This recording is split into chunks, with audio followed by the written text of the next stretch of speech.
Welcome to Virtual Maker Carnival. In this session, we'll talk about a little bit on the trends of our maker movement this year. Today, of course, we invited some old friends. And since we know each other for so long, why don't you just introduce yourself a little bit? Starting with Mitch. Sure. My name is Mitch Altman,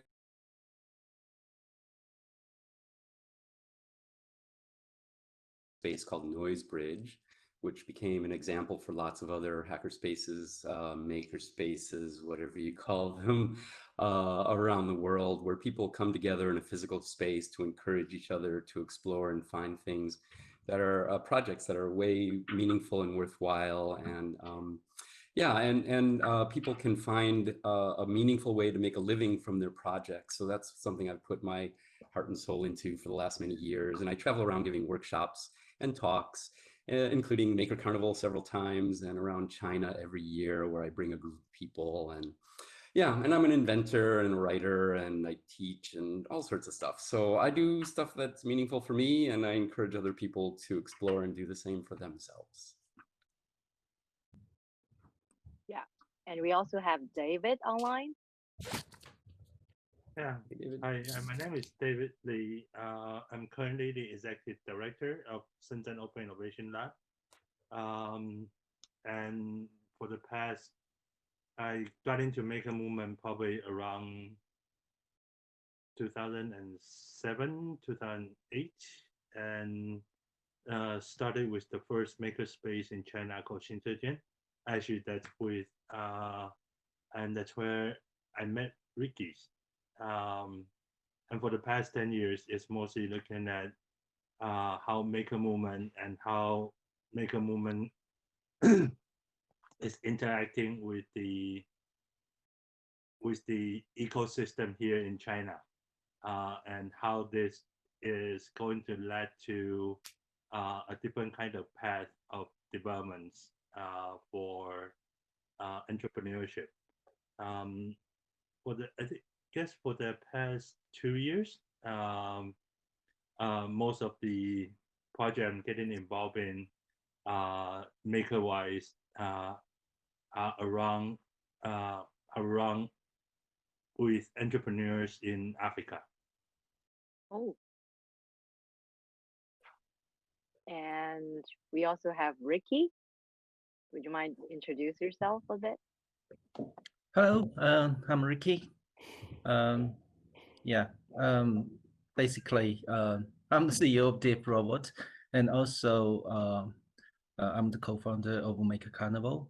So actually, we met David since 2010, and we make the first Maker Carnival in 2012. So this is our, I think, ninth Maker Carnival. Yes, and very nice to meet you all. And during this very special situation, I'm glad that we can meet again, not face to face, but online is still good. Save a lot of time and traveling, and we still can see each other, and this makes me more happier. Yes, it's always lovely to see you guys, whether online or offline. And yeah, just like Ricky said, it's been a little bit tough year for everyone. But we still see many opportunities and interesting stories during this difficult time. And especially for me, I see a lot of cases where the makers are actually using their abilities to help the community and help the society to do something that's really valuable to them. Is there any stories that you have seen in your community or doing your travel, um, or friends stories that's very impressive to you? Would you mind share some of them to us? Yeah, in the U.S., the pandemic has not been handled well, and same for other countries. China was very well prepared, so things went better there. But even still, people at makerspaces got together and provided materials that were in shortage, because it came on rather quickly. So in the US, there's hackerspaces that provided over 1 million face masks and also face shields. Even more so in India at makerspaces there. In particular, the makerspace in Mumbai stepped up and organized a huge effort to provide protective material for hospitals that were in very short supply. And I'm one of the organizers for HOPE conference. It's Hackers on Planet Earth. And on hope.net, you can see on our wiki that we created a page where everyone who wanted to can put resources of what they provided for people to make their own masks or make masks in bulk to provide to hospitals or low-income people or people who need them in any way. And lots of people who are making ventilator. And I know Robots has a project where he was making a ventilator at Mushroom Cloud Makerspace over in your part of the world, and lots of way cool things. And that's really what it's about. You know, when things are going great, we come together and support each other to explore and find things that are of interest and are important for all of us to support our communities.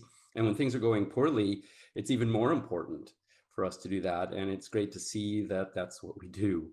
And yeah, that warms my heart. And I'm really happy that I can be at least a small part of that. Yes, lovely to hear that. And is Ricky or David also have any stories?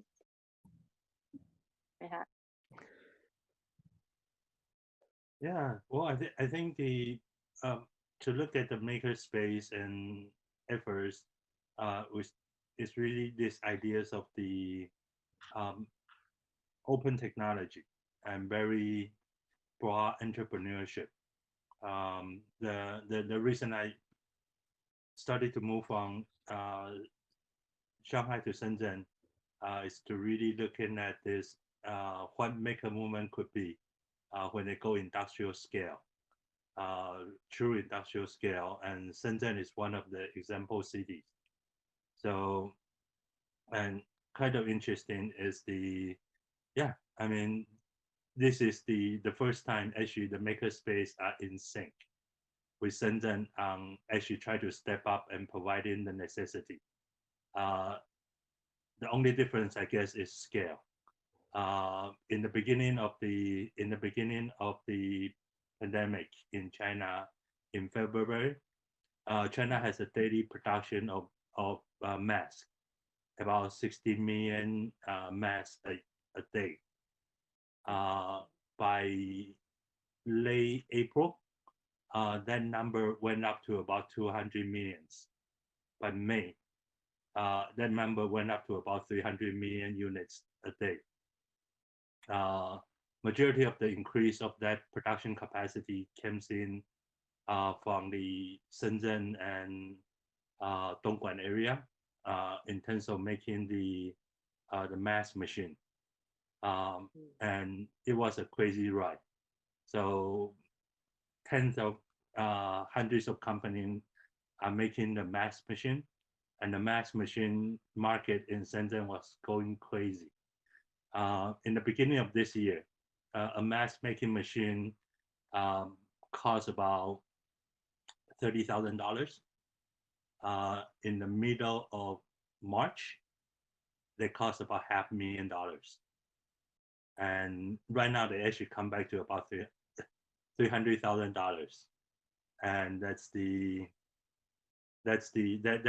crazy ride. But we also really see this scale of the industry, which is not one company come up and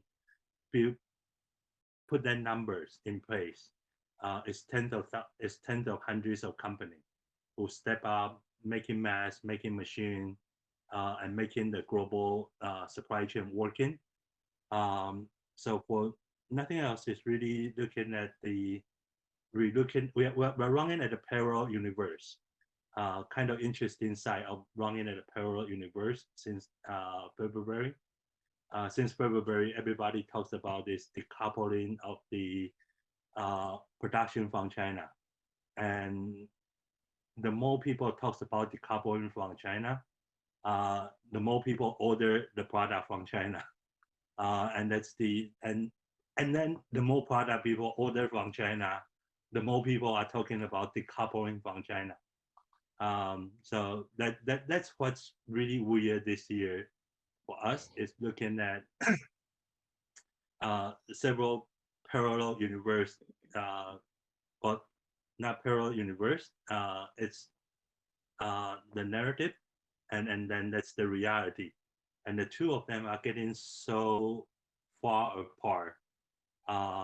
It's pretty interesting to look at, to think about how we see the world and how we looking at this kind of what this kind of capacity can do. So yeah, I mean that's part of the weird experience this year. That's very interesting to see this trend that goes unexpected throughout this several months. Yeah, yeah. And perhaps Ricky, you have something to share as well? Okay, so Mitch talked about make space, David talked about the make industry, and so I'll probably talk about the maker education. So I think in 2019, we see a great increasing in the maker education market. Not only they, I think there's more than 1,000 different schools around the world to making a new maker space. That's a very good opportunity for the kids, for the students in the school to making things. But also we see there are lots of activities from the government level. They actually to introduce the maker course in school, from high school, junior school to elementary school. So I think this is a great chance for all students that making things is really important in the future.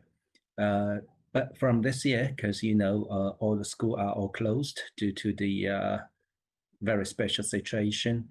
But I don't think they stop making things. And what I see is they turn to online.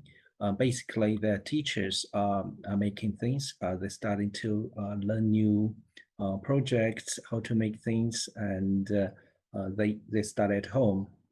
I think they are preparing for the next year.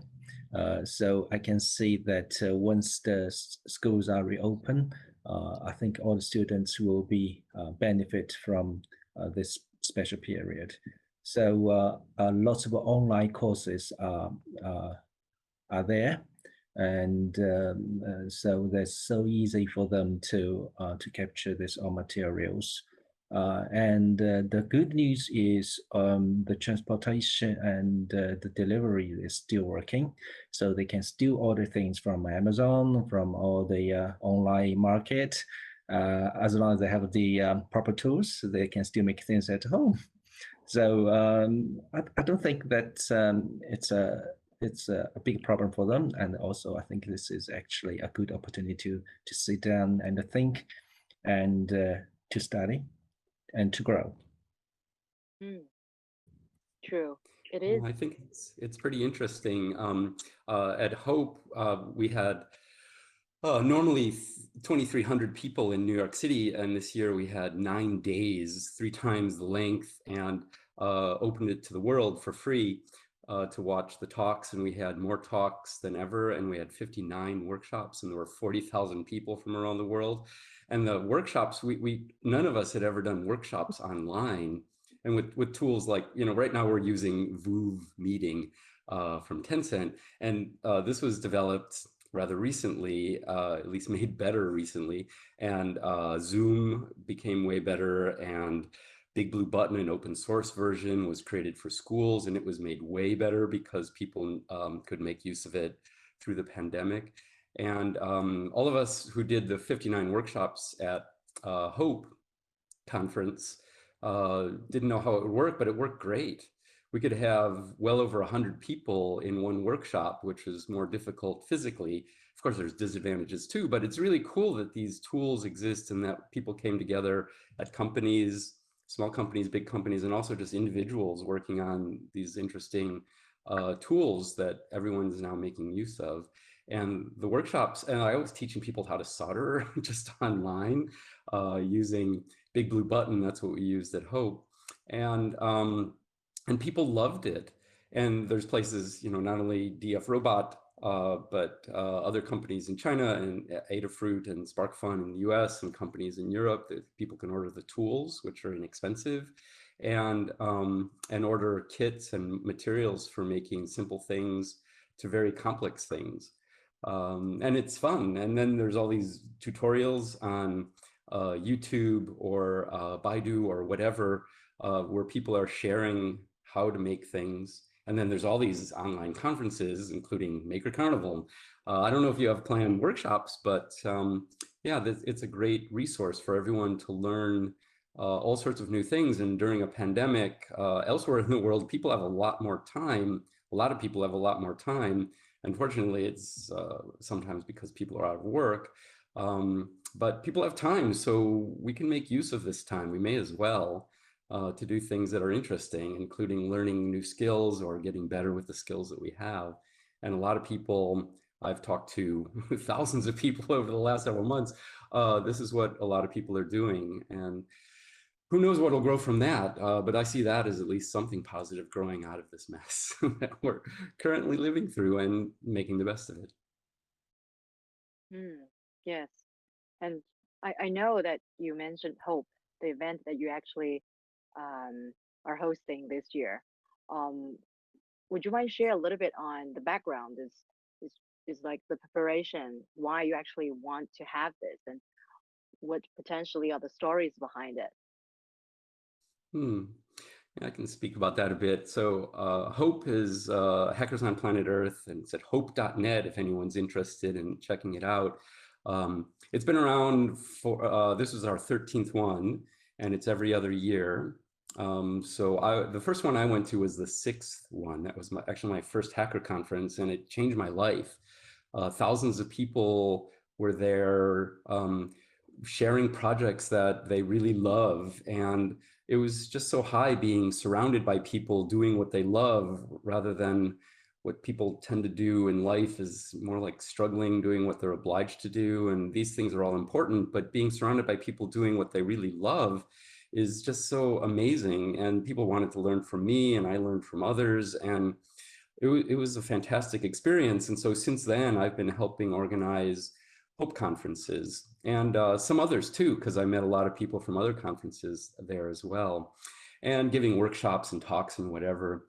So all of the talks from Hope and other conferences are online, and anyone can look at them for free from all the years that they've been happening. Another really amazing one is put on by the Chaos Computer Club here in Germany, where I now live. And all of their talks are online for free, and they've been doing this for 37 years now. So when the pandemic hit, we'd been planning having Hope in New York at a bigger venue so we could have 3,000 people instead of 2,300. But of course, pandemic hit the United States, and it became clear we wouldn't be able to be doing this in person. And that was very disappointing for us and dispiriting, really. But we decided we really wanted to do something because what else was there to do? We had time on our hands. And so we decided to have 9 days so we can have more content and have it available to open to the world because it's online. People don't have to be limited by transportation, as you mentioned, for Maker Carnival this year. So there's advantages too. And we got together tools that already exist, and we help people organize to make tools better so that we could use them. And we had no idea what we were doing. We'd never done this before, and we didn't know if it would work. But as it turns out, it worked great. 40,000 people joining in from around the world was such a surprise. And most of the world was doing rather poorly with the pandemic, and people had been home sometimes for months with barely leaving their apartment. And so having this gathering of people, even if it's just online, felt just amazing. And what surprised me was that there was actually a feeling, and many people I talked to expressed that they felt it too, of people, like a feeling of connectedness for the first time in months for most people, because our conference was at the end of July. And so having a feeling of connectedness and a shared activity was really important. We didn't know if it was the middle of the pandemic or the end or whatever, and it's still going on. So having that come together was really good. And the name of the conference, Hope, was very appropriate because it gave people a sense of hope to continue, and inspired people to use their time to do things that they wanted to do, things that are meaningful and cool. So I'm, again, I was glad to be able to contribute my time and effort into that and inspire some other people to do things that they think are cool.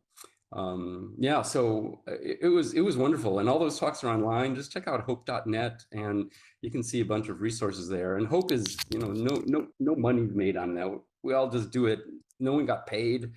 We're just doing it because we wanted to share what we do and inspire other people. So yeah, that's one of the positive things to come out of the pandemic as well.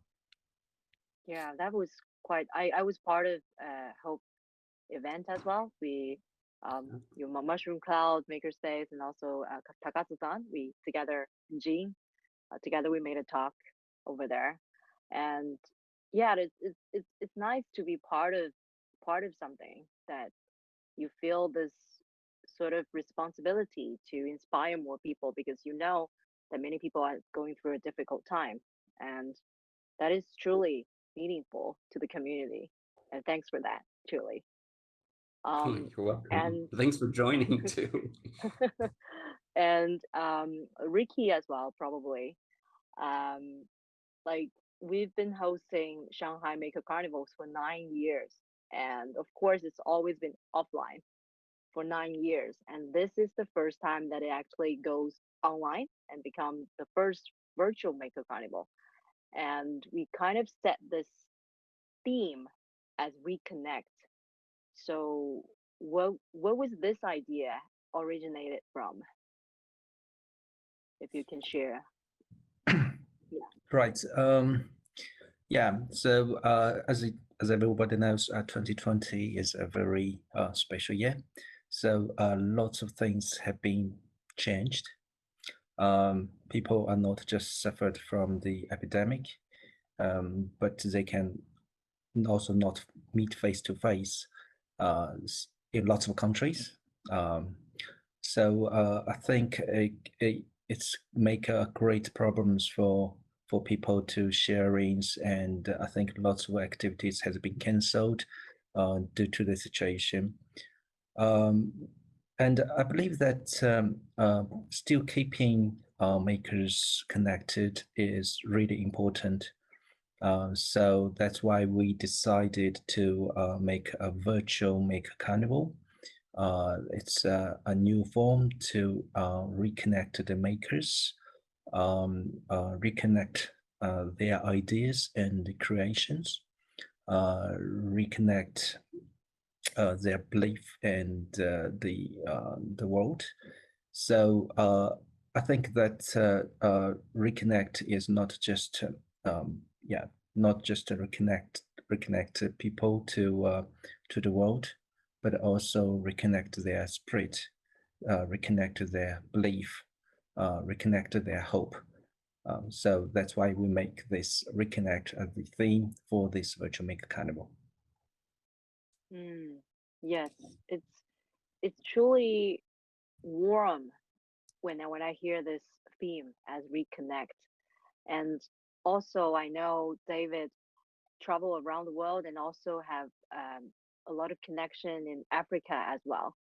And what are the things happening there, and what are the experience that you've witnessed in the past years?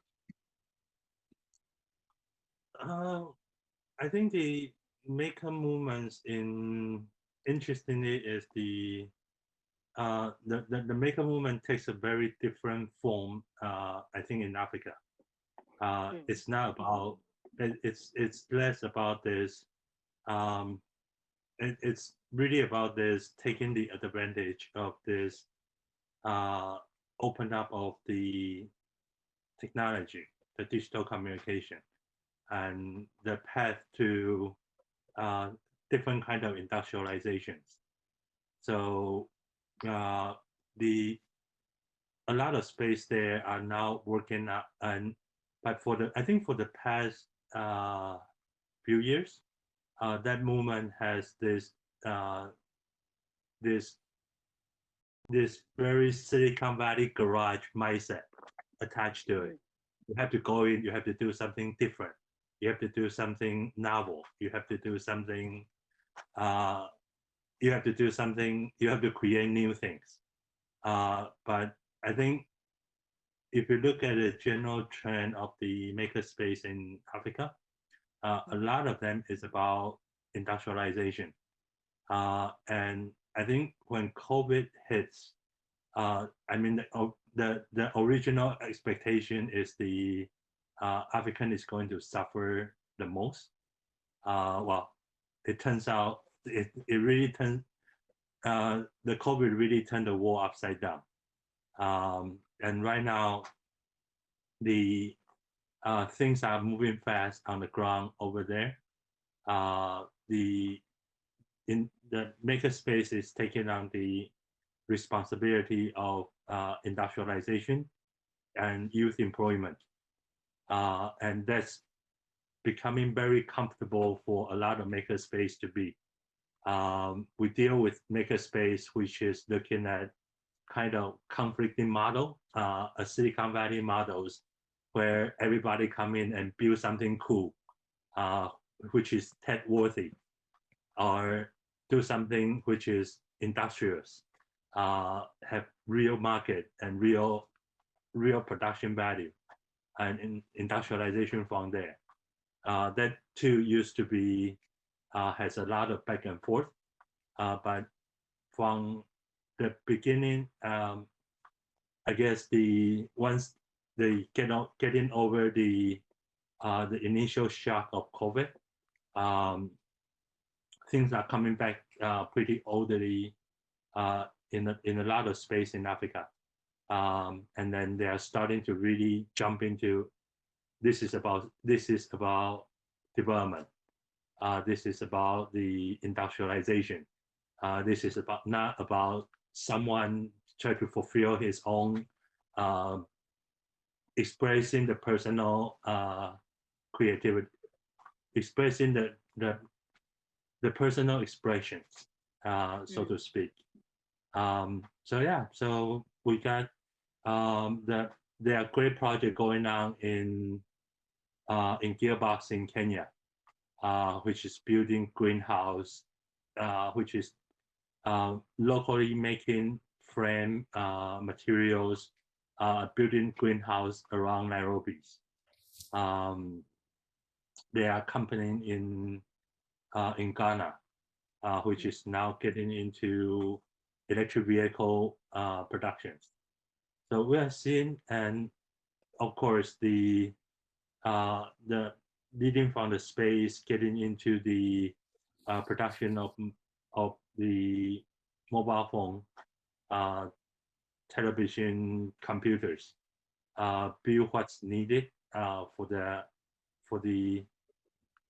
build what's needed for the local market, becoming much more important, and the makerspace are also getting much more comfortable doing that than just having this constant pressures of making something novels.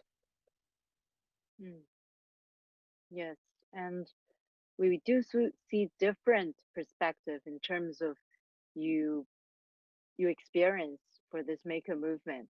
If we kind of take a little bit time looking into the future, um, just in your opinion, what could be the trend, um, depending on what we've experienced in 2020?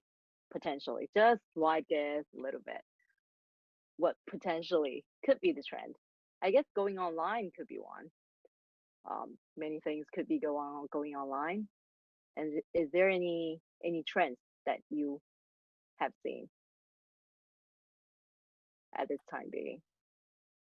Well, we can only guess when it comes to the future. People have a really good track record of being totally wrong when they predict the future. So, so I Yeah. don't think I can predict the future, but you know, things can go really really well and really poor, and it'll probably be a mix of all of those things, as always. You know, this has been a really difficult time for most people on our whole planet, for various different reasons, depending on where people are and how many resources they had before.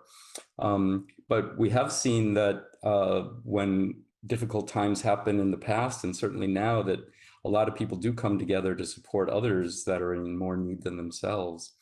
And and that's a very positive thing, and maybe that can continue more. And having these tools available, I hope that doesn't mean that people will only be online, because we need real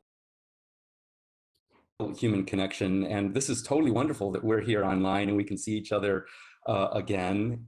And like Ricky, we haven't seen each other in quite a long time, but now we can see each other just on our screens at home. And David, we haven't seen each other in a couple of years.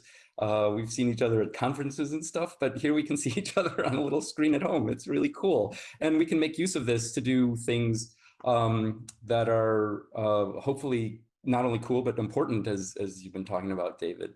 And but you know, doing the cool things, I think, is the backdrop. When people come together and explore and do something they just think is cool, that doesn't change the world necessarily, but it changes their life and the people around them. And when that becomes the backdrop, then when something important is needed, then people have the confidence to try things and see what happens, and to organize other people which are already in their community wanting to do things. So I've been only in Egypt, and there's a long history of people using the resources that are there, which are old computer parts, old phone parts, old TVs, whatever, and making use of those parts to make things out of necessity, or just out of making a living, for other people to make use of.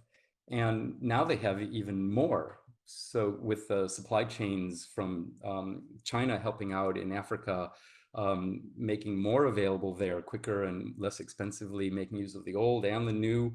And during the pandemic, that's increased even more. So that hopefully is a trend that continues. And I think that the whole world can learn from the so-called developing world by making use of the old things, so that it doesn't come just toxic waste.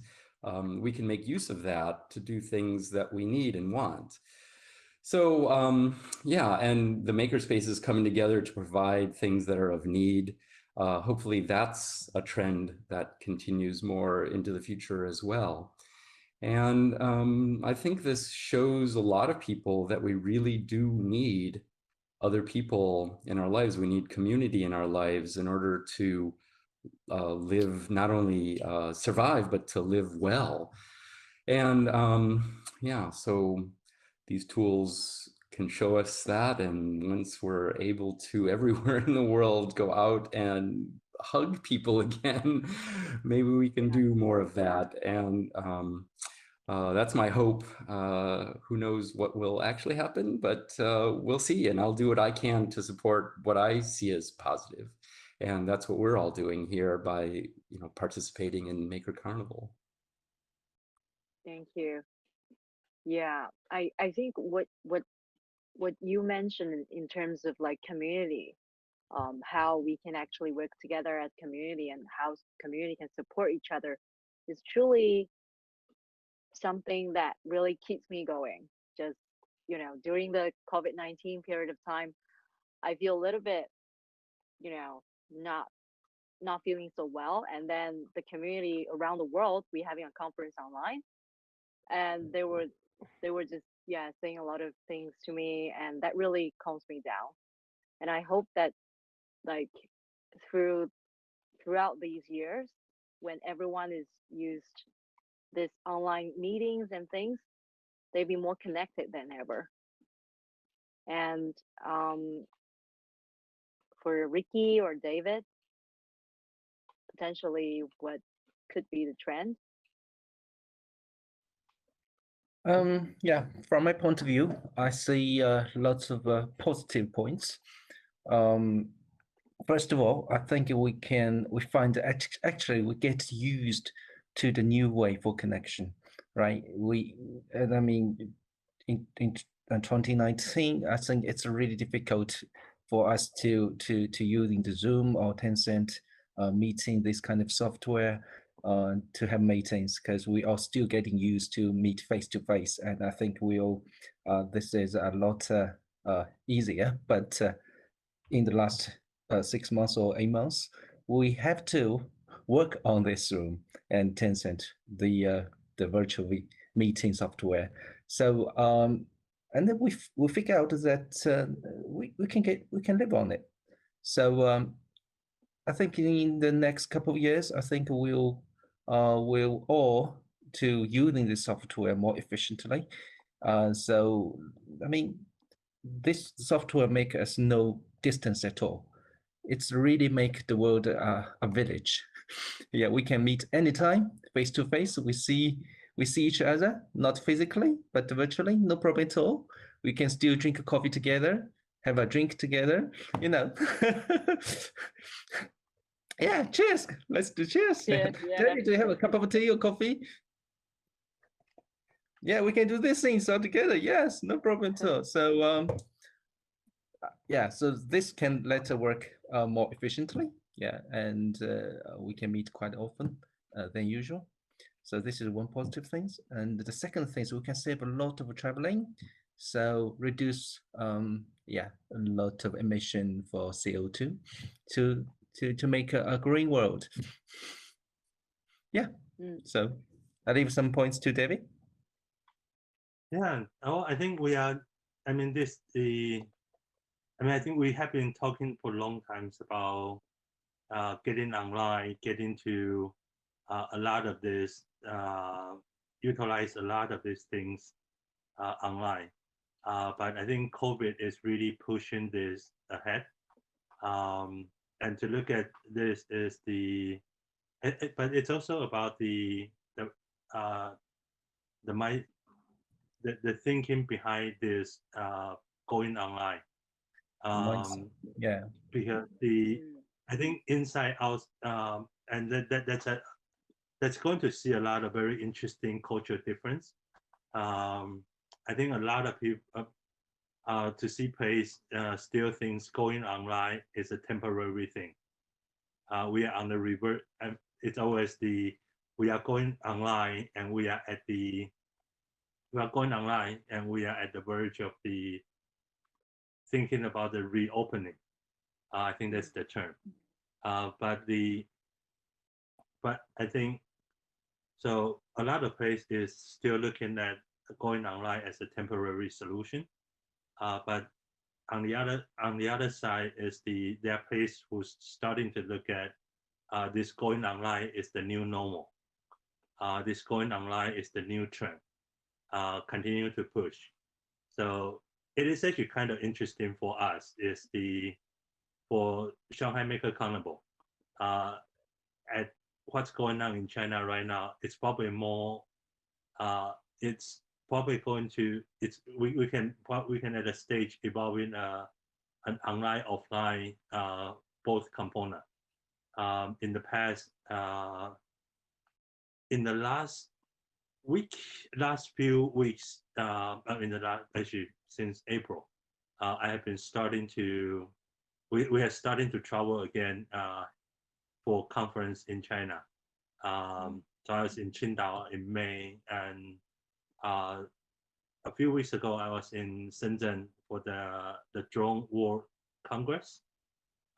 It's a pretty nice. It's event of hundreds of drone vendors. But the interesting part is we're starting to see a very different way of the event gets organized in China. typically traditionally when we do offline event, we never put online component to it. It's just okay. Well, offline we have this huge space, huge gathering.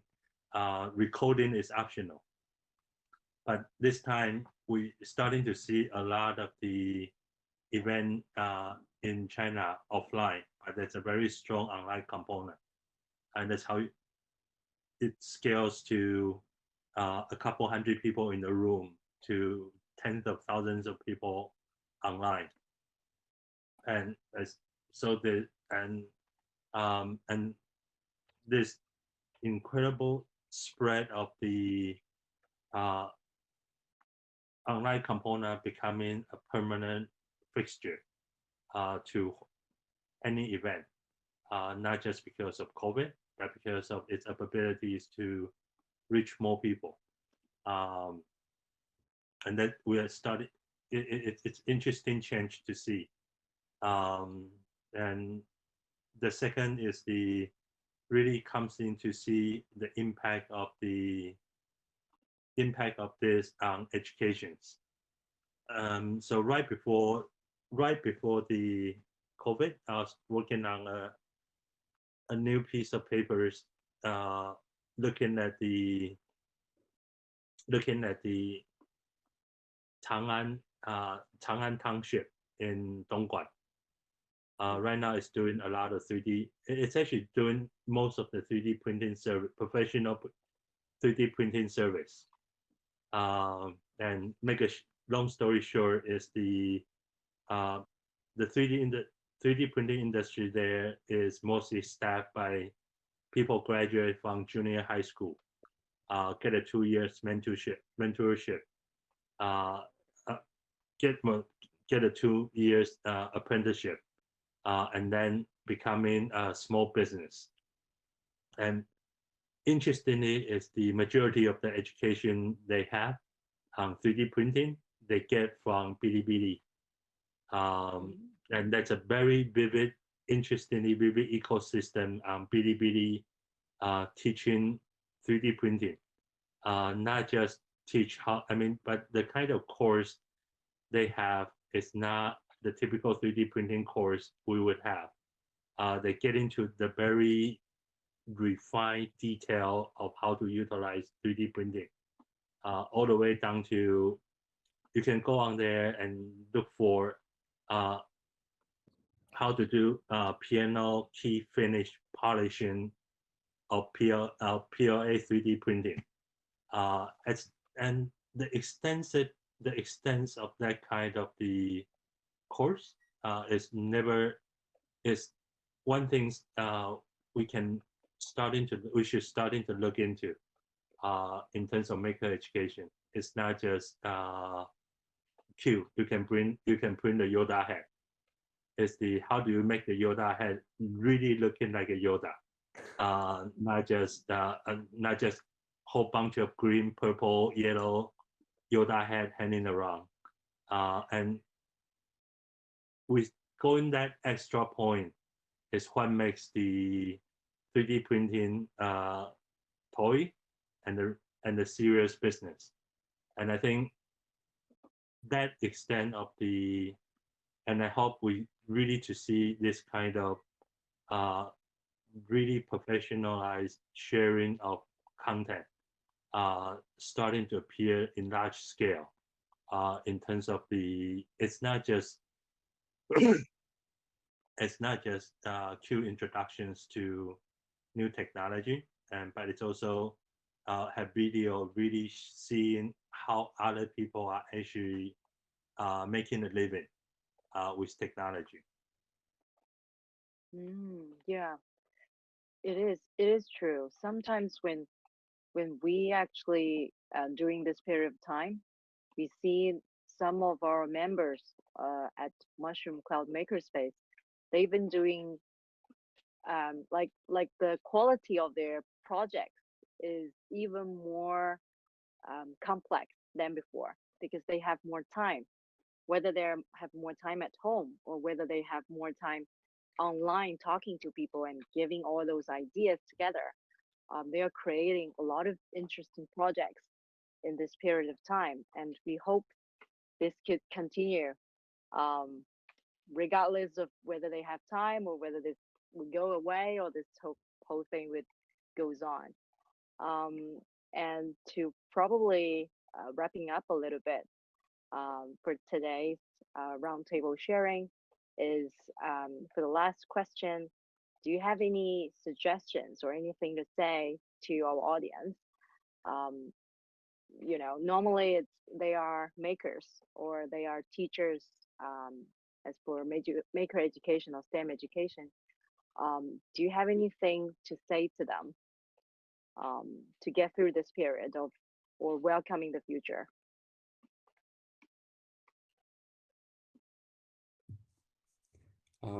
Yeah, take care of yourself. It's really important.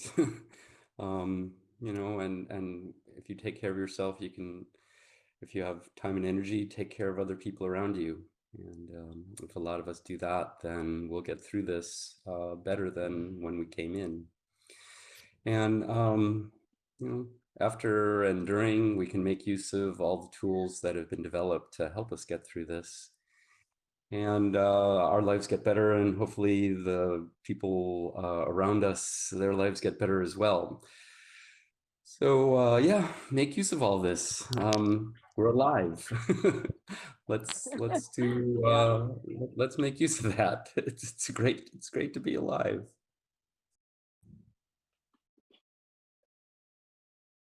Yeah.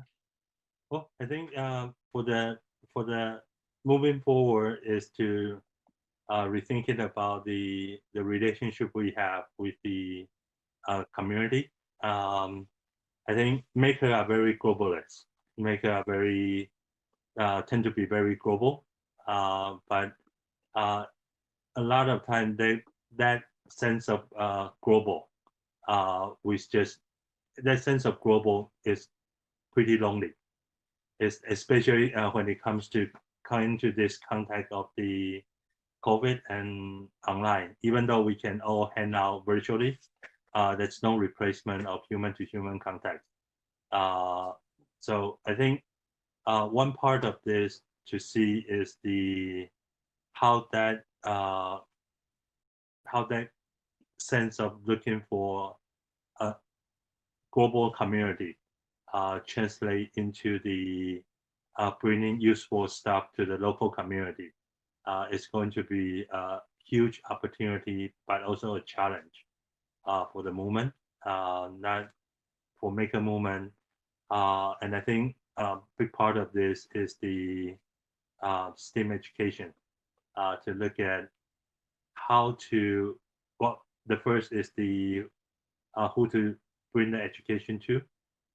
There's a lot of the good story from Mushroom Crowd about maker teachers spending time going to the rural village, and how that part of the structures, how that part of the, now we have this great opportunity to develop online community, offline community, and how these two is starting to benefit each other, how these two starting to have a tighter integration, will be a huge challenge, but a great opportunity for the future as well.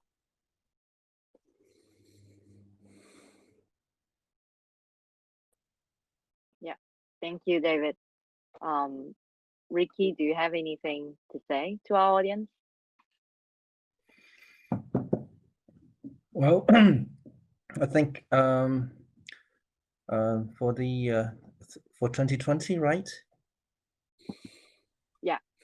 Yeah, we only have 3 months left, so we're moving to 2021. So I think a lot of thing has been passed.